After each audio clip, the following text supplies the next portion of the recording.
Chapter 26. Once again, David doesn't kill Saul when he has the chance. Some people of Ziv went to Saul at Gibeah. They said, David is hiding on the hill of Hachilah. In fact, it faces Jeshimon. So Saul went down to the desert of Ziv. He took 3,000 of the best soldiers in Israel with him. They went to the desert to look for David. Saul set up his camp beside the road. It was on the hill of Hachilah facing Jeshimon.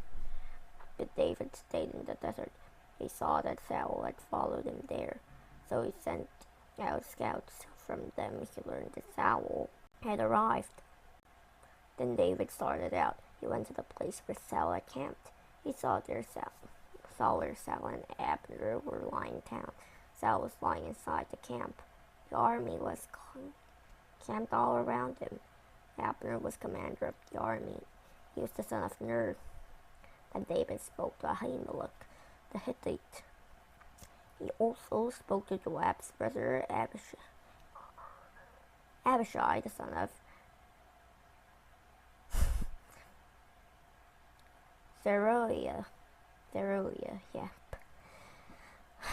He asked them, "Who will go down with me into the camp to Saul?" "I'll go with you," said Abishai. So that night, David and Abishai went into the camp. They found Saul lying asleep inside the camp. A spear was stuck in the ground near his head. Abner and the soldiers were lying asleep around him. Abishai said to David, "Today God has handed your enemy over to you, so let me pin him to the ground. I can do it with one jab of the spear. I don't even have to strike him twice." But David said to Abishai, "Don't destroy him. No one can do any harm to the Lord's anointed king and not be guilty. You can be sure that the Lord lives. You can be just as sure that the Lord himself will strike Saul down. Perhaps he'll die on a natural death, or perhaps he'll go into battle and be killed. May the Lord keep me from doing anything to harm his anointed."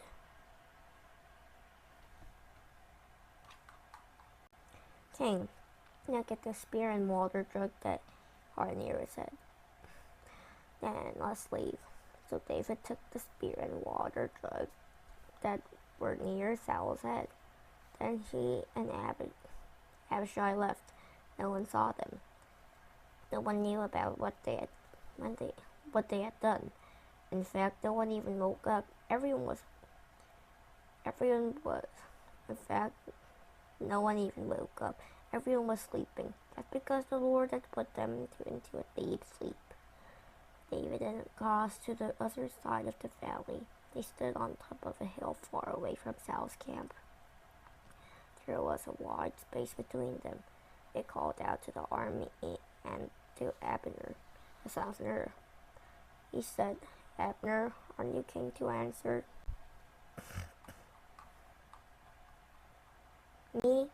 Abner replied. "Who is calling out to the king?" David said, "You are a great soldier, aren't you? There isn't anyone else like you in Israel.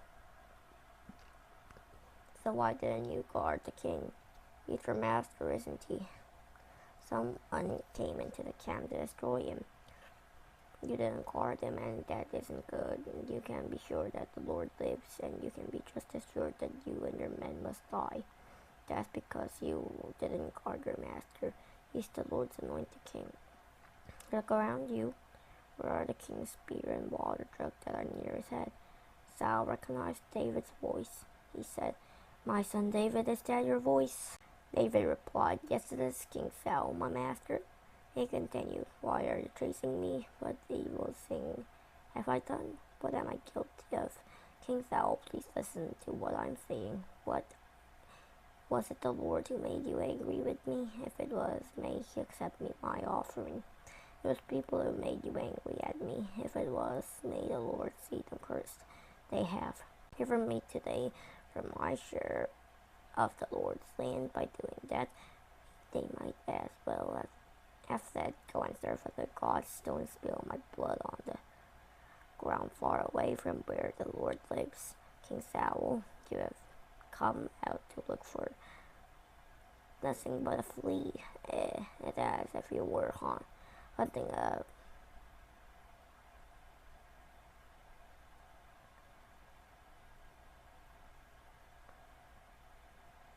partridge in the mountains.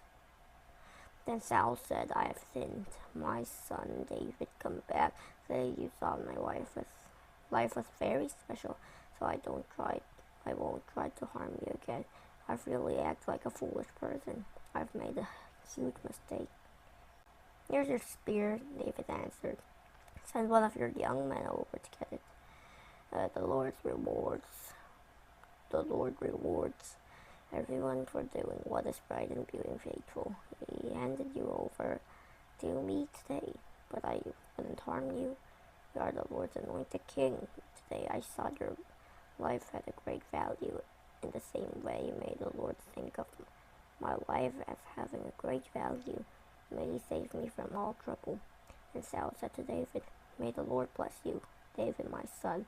You'll do great things. You'll also have great success." So David went on his way, and Saul returned home. Did you know how many chances did David have to kill King Saul? David had 2 chances to kill Saul. See also 1 Samuel 24. But David knew that the God had made Saul king. So David did not hurt Saul. Even when Saul tried to kill David, David did not hurt Saul. Dear God, that 1 Samuel chapter 26 today, that you'll be a faithful person as David, and that God rewards people that do the faithful things and right things. Always and God is the only God. Okay, so I thought I would apply those things. So I applied those things in my videos. What's up is down, what's left is right.